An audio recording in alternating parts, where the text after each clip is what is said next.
Guys, hello guys. So maglinis tayo ng masyadong madilim. Mga inside caliper, no? Saka outside caliper. Gagamitin ko itong, actually itong kailangan ko itong pang inner. Kasi may measure rin ako na oil seal na pang loob na yung original niya na durog na. So need ko itong ano na ito. Tingnan natin at i-restore muna natin para accurate siya. Ito may natira pa akong pang ano ng rust converter. Ito yung lagi kong ginagamit pag naglilinis ako ng may mga kalawang.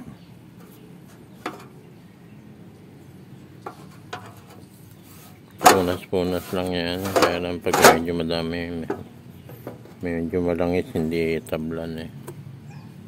So kailangan talaga ng medyo ano mo siya. Katulad nito, maganda-ganda.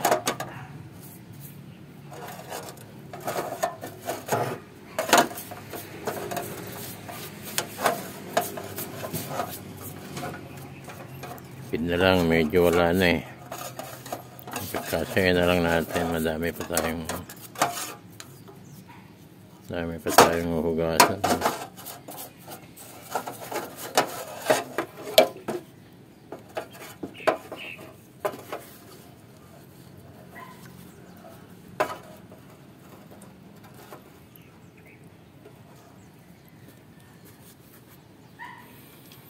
And then after that, pipinturahan natin. Ganito lang mamaya eh. Lalabas na yung natural color niya.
Medyo mga stock up na lahat eh. Ito medyo pag naano na yan.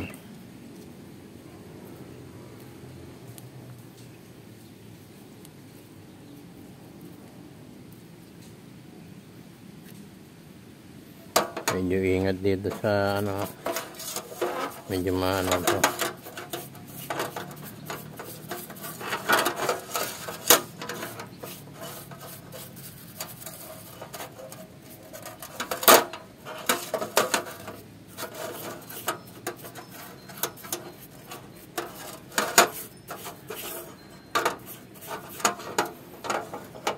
Okay na ito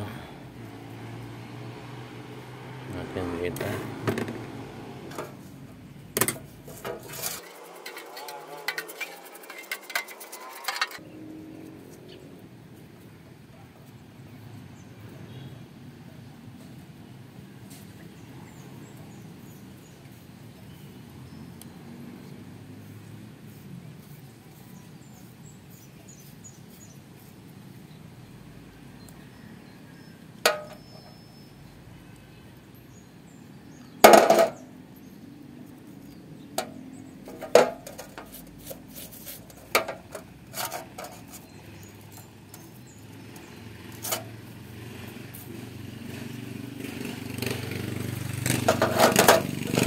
Super dumi.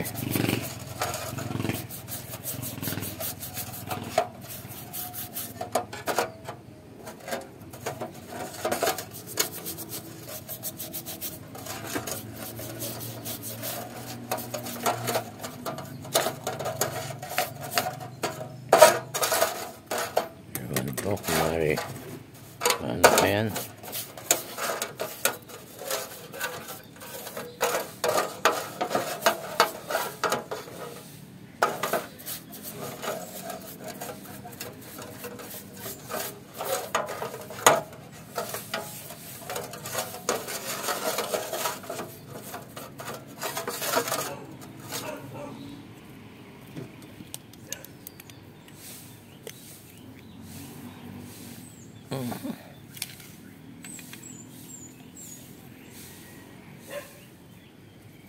Skip.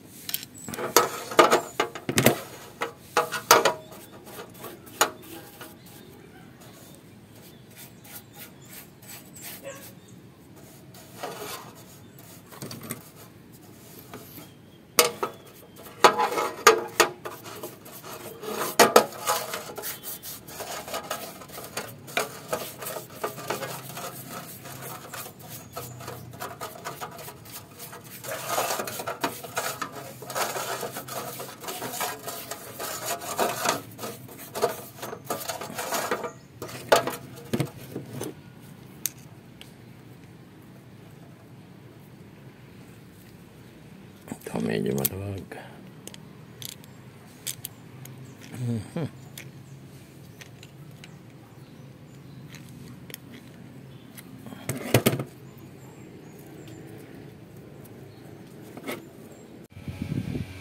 Guys, so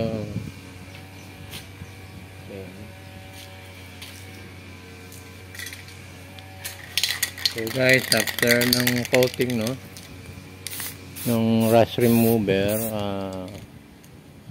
ito dinirect ako ng spray ng primer, pero pag after ng rust coating, inaano pa yan, binabrush ko pa yan ng grinder. So tulad ng iba kasi madami na ako na ipakitang ganito, diretsa ko na lang na paint okay. Ganoon na lang lagi ang procedure after rust coating na ibabrush, para tapos hindi lilihain para makinis. Hindi mo naman kagad kasi hindi naman kagad kikinis yan kahit matanggal yung pintura o kalawang. Ibabrush pa rin natin para smooth ang finish niya.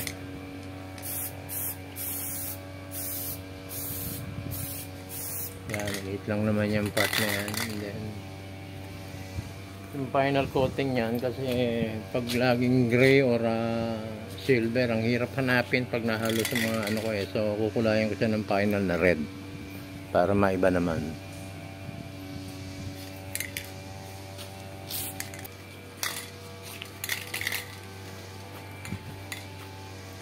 Okay guys, patuyuin muna natin, balikan ko kayo. So guys, lagyan natin ng red color, no, para maiba naman. So madaling hanapin